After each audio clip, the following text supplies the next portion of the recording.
Milliy armiya bosh qo'mondoni general-leytenant Isoqbek Mo'minov.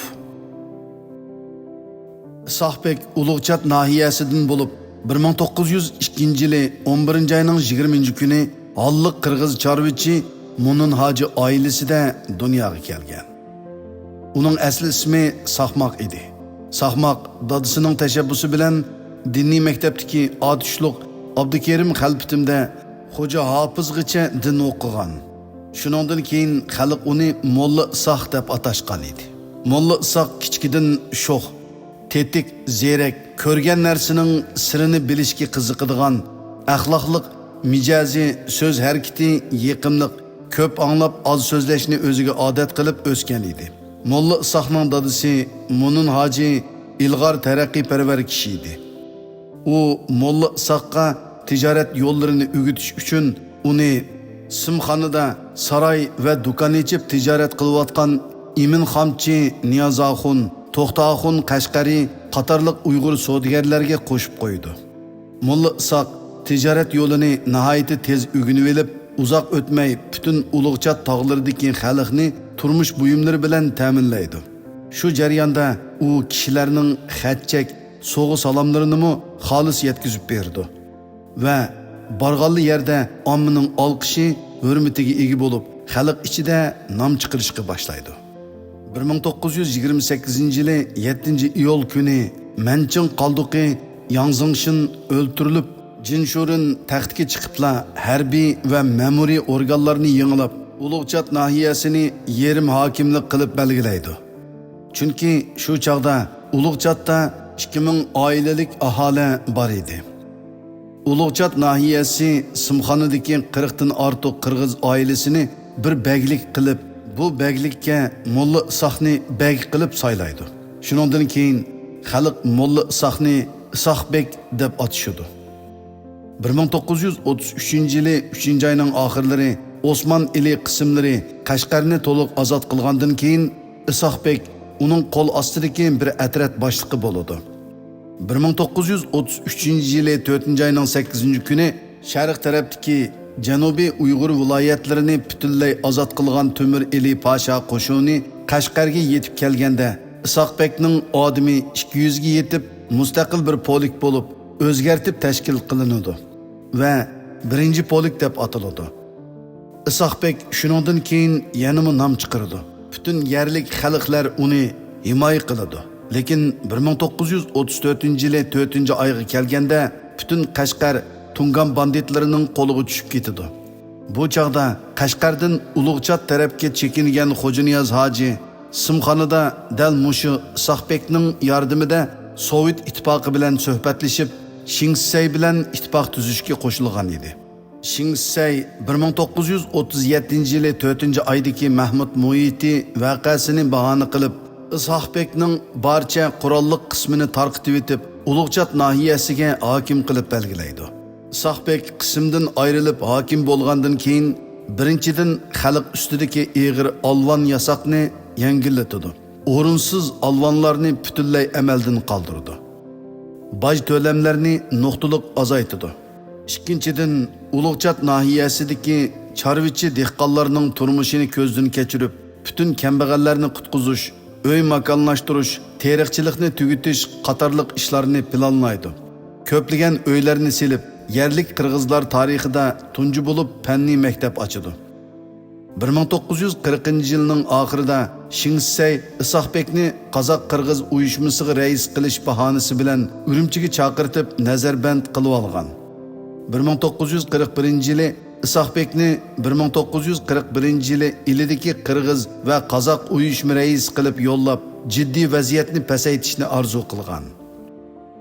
1942-yili 1-oydan 7-oygacha Shingsay Stalindan yuz o'rib, zo'r sondagi Sovet ittifoqi xodimlari va Sovetga moyil zotlarni jiddiy tozalashga boshlaydi. Shingsay 1942-yili Ili viloyatiga bo'lgan harbiy siyosiy nazoratni birdilla hasilab kuchaytib, Ili Urumchi orliqiga ko'plab askar turg'izdi. Foydali vaziyatning allaburun qo'ldan ketganligini to'g'ri va oldin bayqagan Isoqbek 1942-yili 4-oyda o'zining yaqin va sodiq odamlaridan ikkini ilib, shu chaqda o'z bilan birga Shingsayni yo'q qilishga bel bog'lagan Fatih Baturning yordami bilan Sovet ittifoqiga qochib chiqqan. 1944-yili 15-noyabr Isoqbek va Polinovlar 222 nafar otliq askar bilan Qo'rg'osdan o'tib G'uljiga yetib kelgan.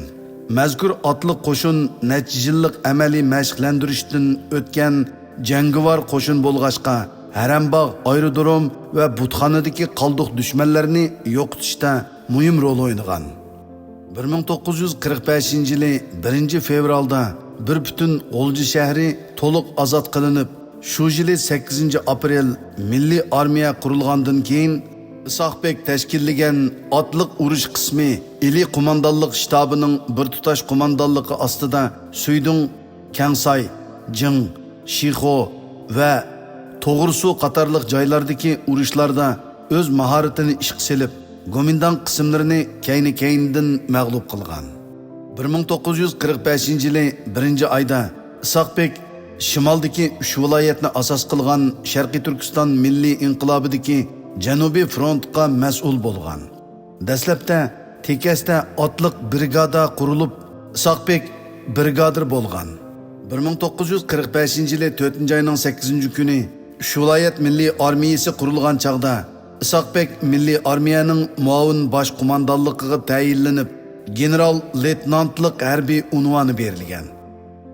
1945-yili 8-oyda Sharqiy Turkiston Jumhuriyati rahbarlari general-leytenant Isoqbekni Toshqo'rg'ondimi yangi inqilob qo'zg'ashga avatgan edi.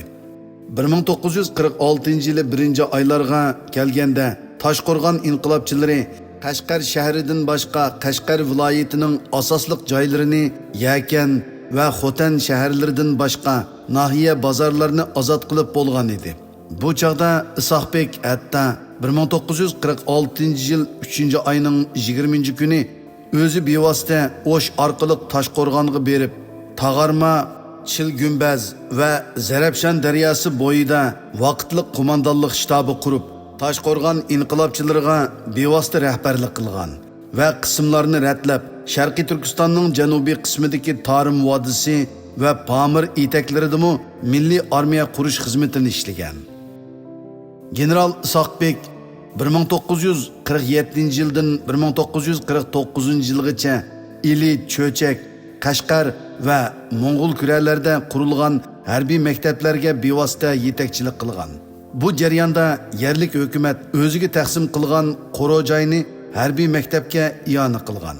Milliy armiya bosh qo'mondoni general-leytenant Isoqbek 1949-yili 8-oyning 22-kuni Ahmadjon Qosimiy boshliq 5 kishilik rahbarlarning biri qatorida Sharqiy Turkistonning 1949-yildan keyingi siyosiy taqdirini muzokara qilish uchun Ilidan Olmutaga yo'lga chiqqan.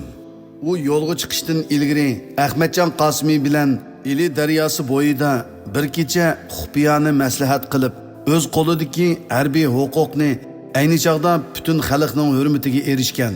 1920-yillardagi Yatsuda tashkil qilingan Taranchilar polkining peshqadam jangchisi, milliy armiyaning siyosiy komissari bo'lib ishlayotgan polkovnik Abdurahimjon Hasanovga topshirib bergan.